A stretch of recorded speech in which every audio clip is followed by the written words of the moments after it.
secrets you've been keeping. Life cuts deep. Let me help pick up the pieces. You're not alone, I'm by your side. Halo semua, kami dari kelompok 2 akan membahas tentang Scrip Health. Scrip Health adalah organisasi berbasis kesehatan nirlaba yang berdiri dan terkemuka yang berbasis di wilayah San Diego. Nah, untuk selanjutnya kita akan membahas tentang permasalahan-permasalahan yang terjadi di Scrip Health. Untuk selanjutnya, pantengin terus ya. Halo semuanya, perkenalkan nama saya Ketut Juli Artini. Saya merupakan mahasiswa di Magister Manajemen di Fakultas Ekonomi dan Bisnis Universitas Udayana. Nah, pada kesempatan kali ini saya akan mendiskusikan kasus. Nah, kasus di sini berjudul Pay for Performance Enhanced Employee Management at Scrip Health. Nah, selanjutnya kita akan langsung pada kasusnya. Di sini, organisasi Scrip Health merupakan organisasi yang berbasis kesehatan nirlaba yang sudah berdiri sejak lama dan terkemuka dan berbasis di wilayah San Diego. Nah, organisasi Scrip Health mengalami penurunan keuangan yang sangat parah dan menyebabkan meningkatnya ketidakpuasan dan pergantian karyawan, serta keluarnya CEO perusahaan ini. Nah, untuk mengatasi hal tersebut, manajemen di Scrip Health ini berupaya untuk merancang strategi baru di sini. Nah, rencana strategis baru di sini meliputi beberapa hal. Misalnya saja yang pertama adalah menggunakan pendekatan kepemimpinan yang lebih partisipatif untuk menciptakan dukungan di antara para anggota atau stafnya. Yang kedua, meningkatkan cara personel untuk berinteraksi antara satu dengan yang lainnya. Nah, yang ketiga di sini adalah memperkuat koordinasi melalui komunikasi. Yang keempat, di sini manajer puncak juga akan berfokus pada peningkatan kepuasan dan juga produktivitas individu dengan meningkatkan tingkat efisiensi kerja para anggotanya. Nah, selanjutnya secara khusus rencana-rencana tersebut menguraikan tentang bagaimana bakat manajerial akan dikembangkan di organisasi Scrip Health, kemudian karyawan akan dikenali untuk pekerjaan yang mereka lakukan dengan baik, dan yang ketiga, motivasi akan diatur melalui pendekatan kompensasi yang lebih kompetitif. Nah, kemudian penataan kembali kebijakan kompensasi yang dilakukan di organisasi Scrip Health ini meliputi 6 hal. Yang pertama adalah terkait proses desain ulang dan tinjauan berkala terkait konten pekerjaan di organisasi ini. Nah, yang kedua di sini adalah penggunaan penilaian tahunan untuk meningkatkan komunikasi. Yang ketiga adalah terkait penilaian pengalaman dan juga pendidikan untuk menyesuaikan jumlah kompensasi yang akan diberikan. Yang keempat di sini organisasi Scrip Health menawarkan kompensasi yang kompetitif pada persentil ke-65 dari pasar tenaga kerja yang relevan. Selanjutnya, yang kelima di sini organisasi Scrip Health akan menguji pasar terkait pembayaran. Nah, hal ini akan dilakukan 2 kali dalam setahun untuk tetap kompetitif. Selanjutnya yang keenam di sini adalah organisasi Scrip Health akan memberikan uang tambahan berdasarkan peringkat yang diberikan terkait sesi penilaian kinerja tahunannya. Nah, jadi dari diskusi ini selanjutnya kita akan membahas beberapa pertanyaan. Jadi, simak selanjutnya ya. Oke, selanjutnya kita akan membahas bagaimana kasus ini menggambarkan kompensasi dapat digunakan sebagai metode untuk meningkatkan kepuasan dan motivasi karyawan.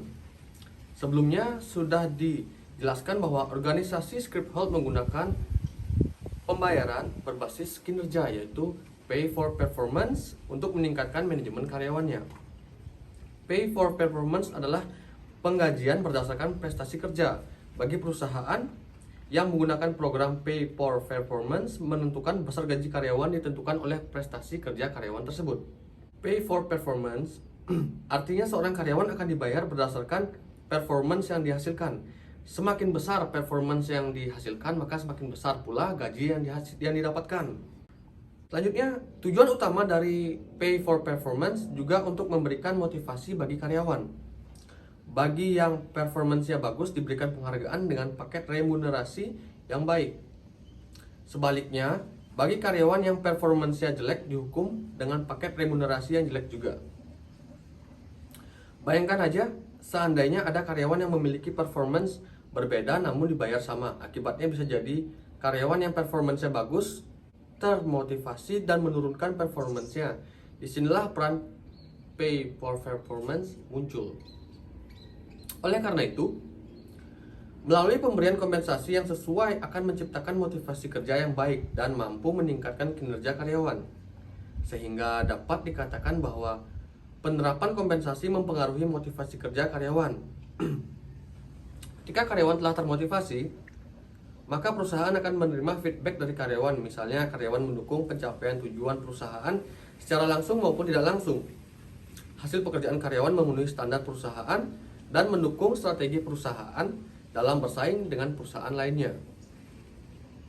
Studi kasus tentang gaji dan kinerja menggambarkan bagaimana kompensasi meningkatkan kepuasan dan meningkatkan motivasi karyawan. Karyawan dibayar dan diberi kompensasi tergantung produktivitas atau kesuksesan mereka.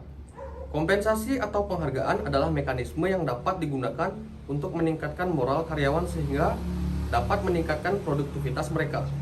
Oleh karena itu, manajemen bakat menjadi penting untuk jenis pembayaran ini. Manajemen perusahaan akan mendorong karyawan yang menggunakan kemampuan dan bakatnya, dan dengan mengkompensasi kemampuan tersebut, karyawan akan merasa dihargai. Akibatnya, semangat kerja karyawan akan meningkat sehingga produktivitas lebih tinggi. Pay for performance memastikan persaingan yang sehat di antara pekerja karena setiap karyawan dibayar sesuai dengan seberapa produktif mereka terlepas dari pengalaman mereka. Oke, selanjutnya untuk masalah pertanyaan yang kedua akan dijelaskan oleh teman saya. Halo semuanya, perkenalkan saya Sri Suwari. Nah, saya sekarang akan membahas tentang beberapa cara sistem penggajian berbasis kinerja atau pay for performance yang harus kita kembangkan berdasarkan pengalaman dari Script Health.